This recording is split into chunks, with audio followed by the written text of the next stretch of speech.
और उसके बाद मैंने खेती करी, फिर मैंने बिजनेस करा, फिर मैं राजनीति में आ गया, मैं शिक्षा मंत्री बन गया। मैं 10वीं में कंपार्टमेंट आ गया था। सच के साथ 24 में आपका स्वागत है। मैं रेणु शर्मा। आज आम आदमी पार्टी के नवीन जयंत पहुंचे पानीपत, कई करे खुलासे, सरकार को दी चेतावनी। स्वागत है। आज 2-3 मुद्दे हैं, आप लोगों के संज्ञान में लेके आना चाहता हूं। अभी कुछ दिन पहले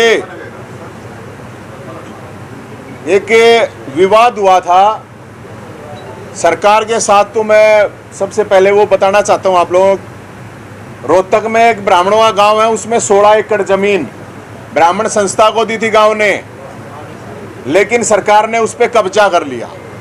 16 एकड़ जमीन, अगर कीमत की बात करें तो 100 करोड़ की जमीन है। गांव की जमीन थी, गांव ने गौड़ ब्राह्मण संस्था को, ब्राह्मणों की जमीन थी, ब्राह्मणों को दी थी। वहां पे बोर्ड लगा दिए थे, बोर्ड निगम ने, हमने उनके बोर्ड उखाड़ दिए थे। अब मुख्यमंत्री 4 तारीख को रोहतक में जा रहे हैं, तो रोहतक में 4 तारीख को मुख्यमंत्री जा रहे हैं, तो हम मुख्यमंत्री को लास्ट अल्टीमेटम दे रहे हैं। अल्टीमेटम यह है कि 4 तारीख को मुख्यमंत्री जी उस जमीन को ब्राह्मणों के हैंडओवर कराइए। अगर 4 तारीख को वो नहीं होती है हैंडओवर, तो उसके बाद फिर ब्राह्मण समाज उस जमीन पर अपने आप कब्जा कर लेगा। उसके अलावा अयोध्या में राम मंदिर और अब रोहतक में बनेगा परशुराम मंदिर, उसी जमीन पर 22 तारीख को, 22 मई रविवार को परशुराम जयंती मनाई जाएगी उसी जमीन पर। और इस सरकार को और इस सिस्टम को हम ये कहना चाहते हैं कि ब्राह्मणों की 1 इंच भी जमीन की तरफ देखा इस सरकार ने, तो इस सरकार को उल्टी लटका के इस जमीन में ही गाड़ देंगे। और मैं सभी समाज को मैं ये अपील करता हूं, ये परशुराम जयंती जो मनाई जाएगी 36 बरादरी के लोग मिलाएंगे, कोई अकेला ब्राह्मण समाज नहीं बनाएगा। कोई भगवान परशुराम अकेले ब्राह्मण समाज के नहीं थे, अन्याय के खिलाफ फरसा उठा था, और ये सरकार को ये फरसा दिखा भी रहे हैं। आगे ये सरकार ये समझ ले, इस फरसे की ताकत को समझ ले, और ब्राह्मणों को कमजोर मानने की कोशिश ना करे। वहां पे मंदिर बनेगा भगवान परशुराम का, और स्कूल, हॉस्पिटल और कॉलेज बनेगा, और उस स्कूल, हॉस्पिटल, कॉलेज में अकेले ब्राह्मणों के बच्चे नहीं पढ़ेंगे। जब कोई संस्था बनती है, मैं खुद जाट संस्था से पढ़ा हुआ हूं, तो हर बिरादरी, हर धर्म के लोग बनेंगे, वहां पे पढ़ेंगे, सबका इलाज होगा। सरकार को चाहिए था कि उस जमीन के ऊपर ब्राह्मणों को वो जमीन देती और कहती भाई हम भी पैसे लगाएंगे और तुम भी लगाओ और संस्था बनाओ। आपको पता है जो एजुकेशन का हालात हरियाणा में, जो स्वास्थ्य के जो है वो यहाँ पे जो हालात हैं वो आपको पता है। अब उसमें इसने, पुलिस ने केस किया दर्ज, जमीन हमारी, देने वाले हम, लेने वाले हमारी संस्था, तो कौन हुई तीसरी तेली सरकार।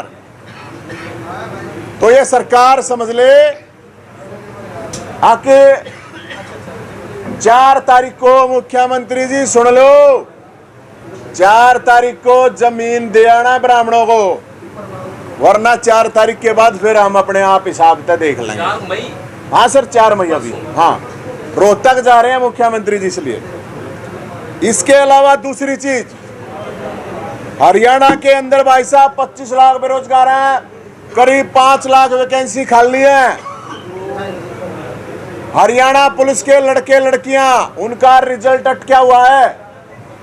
पहली बात सीईटी, समझो आप 20 भर्तियां कैंसिल कर दी, 20 की सीईटी होगा, उसके द्वारा भर्तियां की जाएंगी।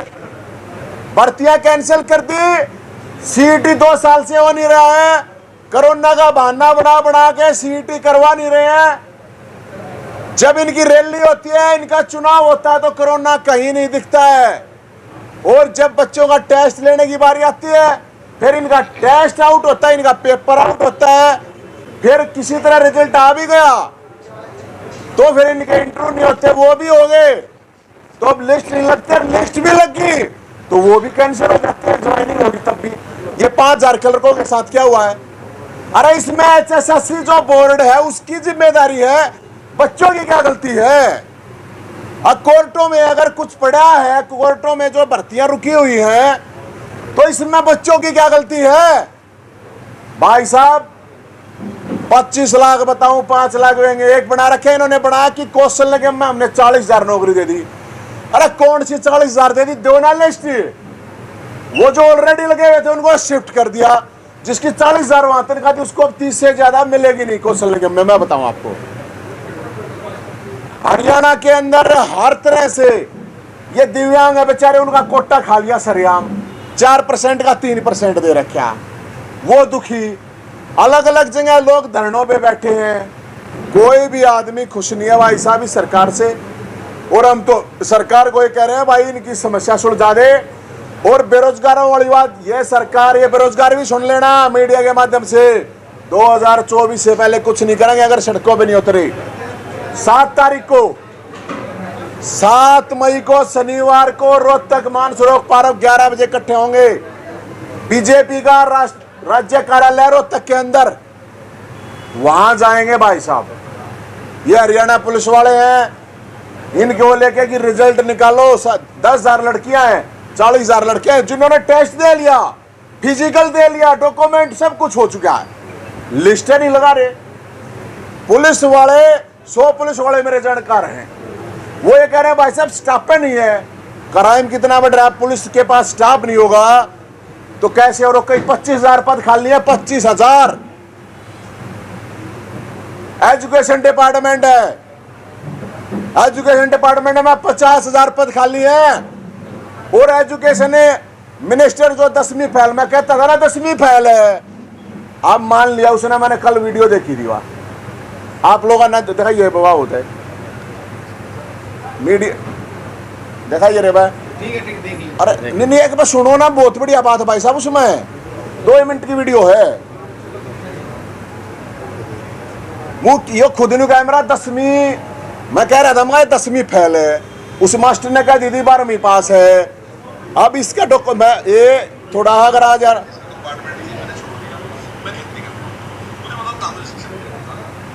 एक मिनट खोलिए भाई, ये मेरे को कह रहा है, सुनो आप, ये कह रहा है कि 10वीं मैं कंपार्टमेंट आ गया था अंग्रेजी में।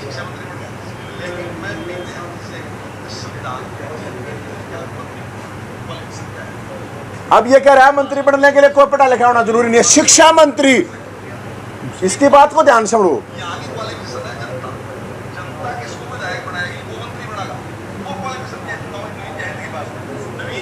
सरपंच बनने के लिए हाँ, अब ये कह रहा है आपके नवीन जैन को के पास एजुकेशन है मास्टर बनने की, उसको बना दिया। मैं ये कहना चाह रहा हूँ अनपढ़ में शिक्षा मंत्री है, हरियाणा का दुर्भाग्य है। मैं तो PhD कर रहा हूँ, और PhD कर रहा हूँ, अपनी PhD पे तो तू 50,000 बड़का ना मास्टराना भर्ती कर दे। वो ये कह रहा है शिक्षा मंत्री, अब कोई जरूरत नहीं है। और ये भी कह रहा है इस वीडियो में, इसको ध्यान से सुनना, मैं तो बोला मुख्यमंत्री बन जाऊंगा। सरपंच बनने के लिए 12वीं BA मांगा है, ये शिक्षा मंत्री बनने के लिए कोई जरूरत नहीं। बड़ी अजीब बात है, शिक्षा मंत्री नहीं कह रहा है कोई जरूरत नहीं है शिक्षा मंत्री बने उसमें। मेरे को तो मैं तो बन गया, बोला मैं मुख्यमंत्री बन जाऊंगा। और मेरी एजुकेशन की बात करे, हालांकि उसका मुख्यमंत्री, ये खट्टर साहब भी ध्यान से सुन लो, मुख्यमंत्री बनना चाहे है, कदे पाछे को कह रखिए वीडियो में, मुख्यमंत्री खट्टर साहब सुन लिए, अग मुख्यमंत्री बनना चाहे अगला शिक्षा मंत्री नहीं। मैं ये कहूँ भाई, जब सरपंच हैं फिर सरपंचा ने जरूरत है भाई 10वीं करने की 12वीं करने की। अगर एक मुख्य शिक्षा मंत्री मुख्यमंत्री जब अनपढ़ वंश का है तो फिर तो कोई प्रॉब्लम नहीं होनी चाहिए।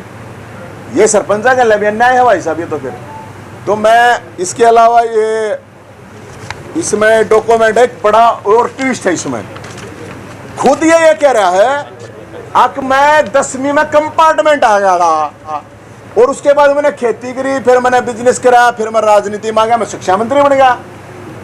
ये इसका एफिडेविट है। इसमें पता क्या लिख रखा है इसने? मैं ये इससे कहता हूं, उम्मीद करता हूं ट्वीट करे शिक्षा मंत्री और मुख्यमंत्री बताए अपने, इसकी डॉक्यूमेंट सार्वजनिक करे, मार्कशीट सार्वजनिक होनी चाहिए। इसकी गड़बड़ कर रखी है और उसके हिसाब से जो उसका बयान है, और ये तो अलग अलग इसमें लगा रखा है BA सेकंड पास, या क्यों है? सामने लगाई थी चुनाव में जो है वो बना था। हाँ, BA सेकंड पास है। अरे BA सेकंड पास क्यों के? तो BA पास हो है। अच्छा, ऊपर लग रहा क्या है इसमें 12वीं पास।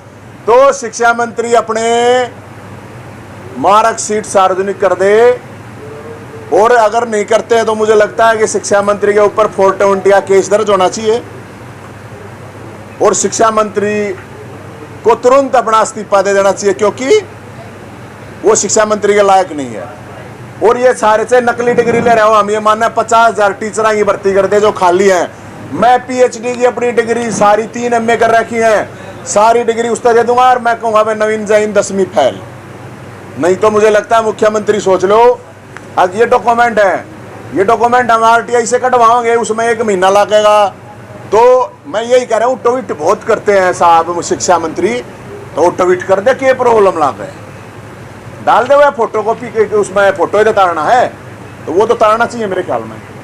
तो ये मामला भाई साहब, और 22 तारीख को परशुराम जयंती उसी जमीन पर बनेगी। अयोध्या में राम मंदिर है और रोहतक में बनेगा परशुराम मंदिर।